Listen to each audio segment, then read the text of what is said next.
have spoken of the American century. I say that the century on which we are entering can be and must be the century of the common man. A radical redistribution of economic power.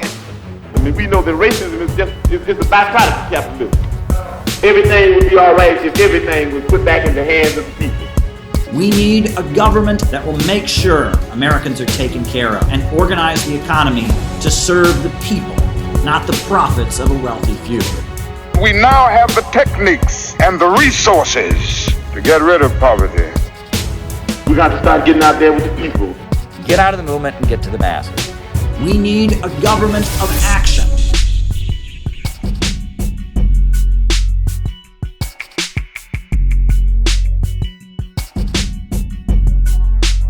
I'm going to take apart some of the myths we've heard about this. But since I was attacked by a rather prominent individual recently, I thought it might be fun to take apart this rather prominent individual. And that is Kyle Kulinski of Secular Talk, a popular YouTube channel. He attacked me. And, you know, I think I put Kyle Kulinski in a little bit of a different category than Jabba the Vosh, right? Jabba the Vosh. I hate Russia. Jabba the Vosh is basically just revealing himself. Everything I've said about him, that this guy is being directed by somebody and he's just a pro-imperialist stooge. And that's all being confirmed. Look at his Twitter right now. He's got a fucking Ukrainian flag on there. All right. He has got a literal Ukrainian flag on there. I mean, he's become the Azov battalion propagandist. I mean, he's making no bones about it. He's called for, quote unquote, starving out Russia. Vosh is just a straight up pro-imperialist show. But I don't put Kyle Kulinski in the same category. Kyle Kulinski is different than that. See, Kyle Kulinski is critical of U.S. foreign policy, and that is to his credit. And he has challenged Vosh on some of these points and all of that. The thing about Kyle Kulinski is that he falls into this trap, and it's this trap that a lot of people fall into, and they think they can gain credibility by distancing themselves. Right? It's a delusion, right? It's like, okay, you know, if I can make sure no one thinks I'm as radical as Caleb, then I can get away with being more critical of U.S. foreign policy. So if I make clear, if I call Putin a scumbag, I denounce Russia, if I repeat some mainstream media talking points, that'll give me ground that I can, you know, repeat some. I can repeat some criticisms of the United States and get away with it. Doesn't work. It doesn't work. You just look weak. Does not work. For years, communists have tried this. Well, you know, I'm a communist. Yeah, I'm against capitalism, but I'm not like the bad ones. You know, I'm not like the Soviet Union. I'm not like China. I'm not like Venezuela. No, I'm a good communist. No. I mean, it's doesn't work. Oh, I don't want the USA to invade Iraq. Oh, I hate Saddam Hussein. Yeah, he's a mass murderer and a terrorist, and he eats babies alive and he gasses children. But I'm against the war, but I don't like Saddam Hussein. I don't want the USA to overthrow Venezuela, but I hate Maduro. He's trying to pull one of these, and it doesn't work. And you just kind of looking pathetic. And that's what Kyle Kulinski looks like in this clip. He looks pathetic. He looks downright pathetic. But we're going to play the clip.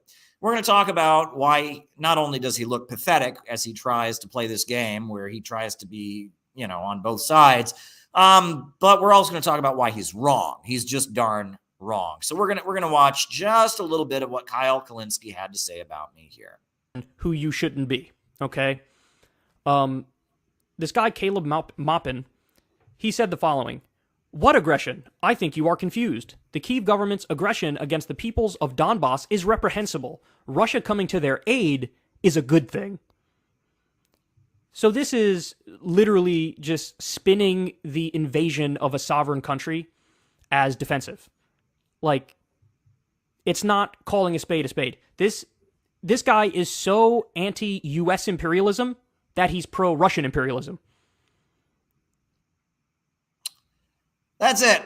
That's my honorable mention on Secular Talk. So you can now tell people I'm watching Caleb Maupin as seen on Secular Talk. So there you go. There you go. I am immortalized on the great Secular Talk of Kyle Kulinski. But there's a lot wrong with what he said. First of all, did he in any way present an argument that what I said was false? No. Right? I said that the government in Kiev is attacking the peoples of Donetsk and Luhansk, which they are. And in fact, Kyle Kulinski himself has admitted in many other videos. So nothing I said there was wrong. And so then he says, but he's so anti-US imperialism that he's supporting Russian imperialism. And that is something we need to talk about. What is imperialism? What is imperialism? Imperialism is not a policy. Imperialism is not when you send troops into a country. Imperialism is not the same thing as colonialism. Imperialism is an economic system. Imperialism is capitalism in its monopoly stage. Vladimir Lenin wrote a very important book called Imperialism, the Highest Stage of Capitalism. Imperialism is not a noun, it is a verb. Imperialism is an economic system where countries around the world are kept poor so that Wall Street and London can stay rich. Imperialism is a system in which finance capital becomes dominant over industrial capital. Bankers start to dominate the world, and bankers begin to carve out spheres of influence.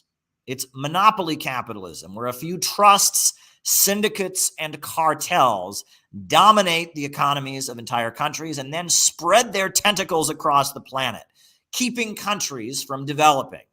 Imperialism is when the British Empire went to India and burned down all the textile looms and forced India to import their cloth from Britain. Imperialism is NAFTA going to Mexico and putting all the Mexican farmers out of business and forcing the people of Mexico, who've been growing their own food for thousands of years, long before Christopher Columbus came, forcing them to import their food from American agribusiness. Imperialism is Africa. Imperialism is, Nigeria being the top oil exporting country in Africa, having the most and exporting the most of a very valuable commodity on the world markets, but still being a country that's dirt poor because their oil is run by ExxonMobil, BP, Shell, and Chevron. Nigeria does not control Nigerian oil. Nigeria is rich with oil, but the people of Nigeria are poor, and they don't have a functioning educational system. They have mass illiteracy, and they have a low life expectancy. They are poor, though their country is rich. That is imperialism. Lenin defined imperialism as the export of capital. It used to be that countries exported products. Now they export corporations. Corporations based in Western capitalist countries spread out across the world and dominate the economies of the entire world. That is imperialism. Imperialism is monopoly capitalism. It is imperialism, the highest stage of capitalism, capitalism in its monopoly stage. And I'm actually going to read to you what Vladimir Lenin himself defined imperialism as. And you can read about it in our textbook, We Are City Builders, the Center for Political Innovation Educational Manual. We actually have the actual definition, the verbatim definition of imperialism that Vladimir Lenin gave. This is what Vladimir Lenin said that imperialism is. Quote, imperialism is a specific historical stage of capitalism. Its specific character is threefold. Imperialism is monopoly capitalism, parasitic or decaying capitalism, moribund capitalism. The supplanting of free competition by monopoly is the fundamental economic feature, the quintessence of imperialism. Monopoly manifests itself in 5 principal forms. 1, cartels, syndicates, and trusts. The concentration of production has reached a degree which gives rise to these monopolistic associations of capitalists.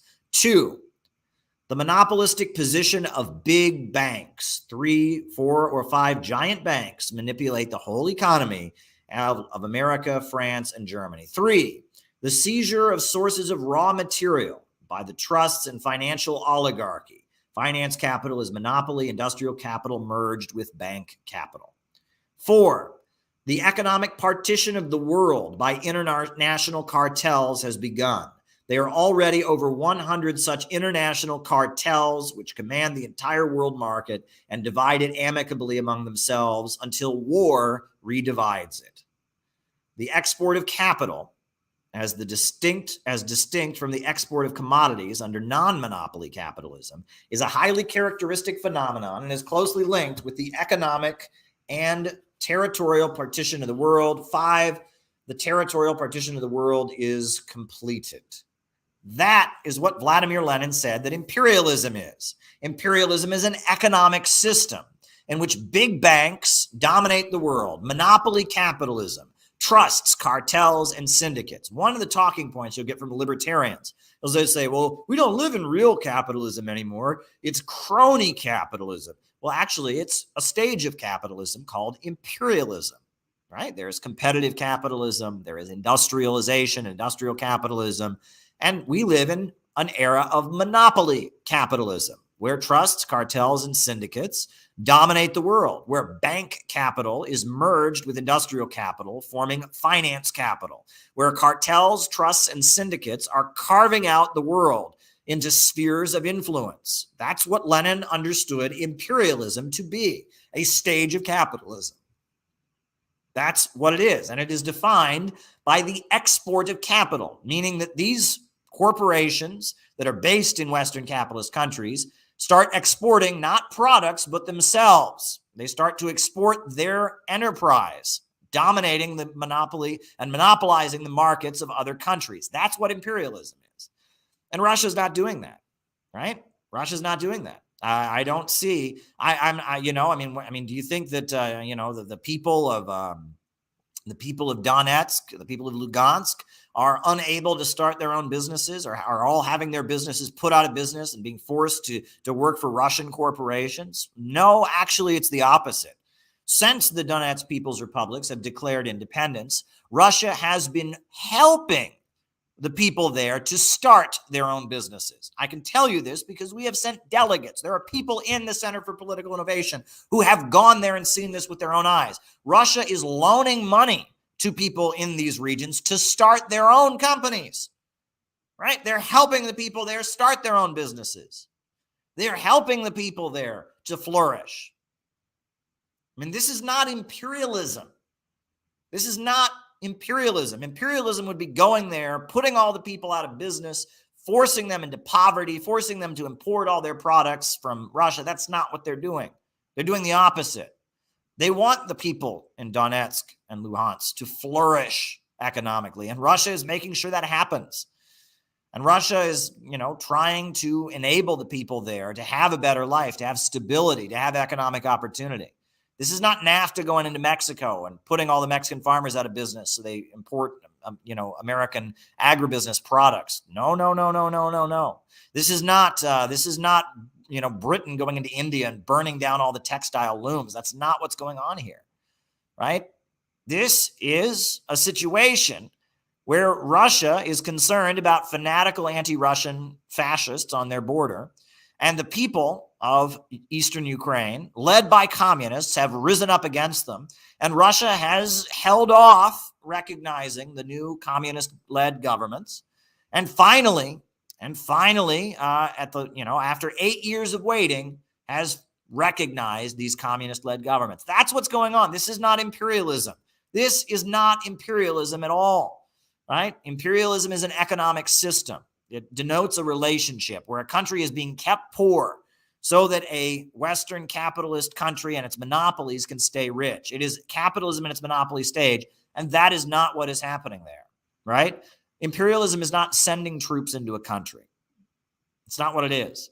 And another thing is that, Russia, Putin didn't declare these countries to exist. That's one thing that I've heard. Biden said, who gives Putin the right to declare these new countries? He didn't. He didn't declare them.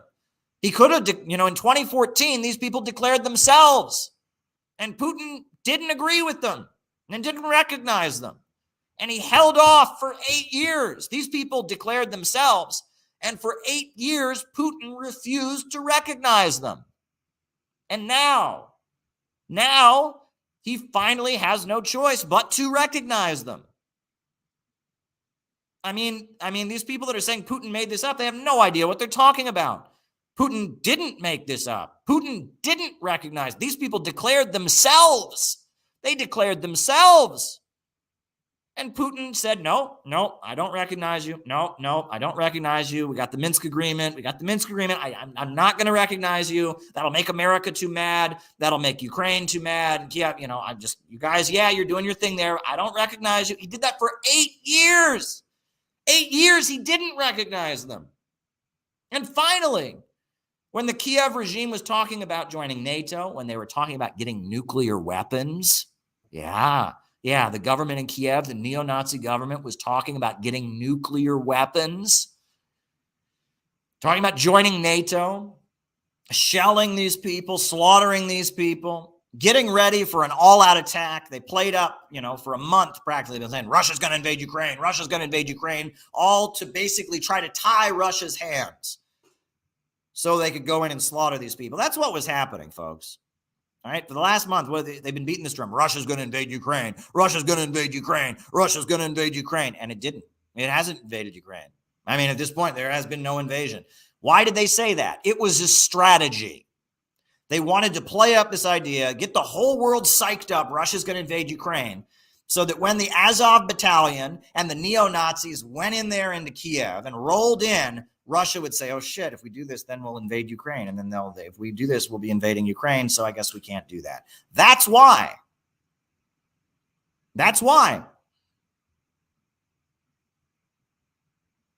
Basically, for a month, the USA has been accusing Russia of planning to invade Ukraine, all because they wanted to be able to set the stage to roll in on Donetsk and roll in on Lugansk and crush these people under their, just crush these people and force Russia to stand back and let it happen.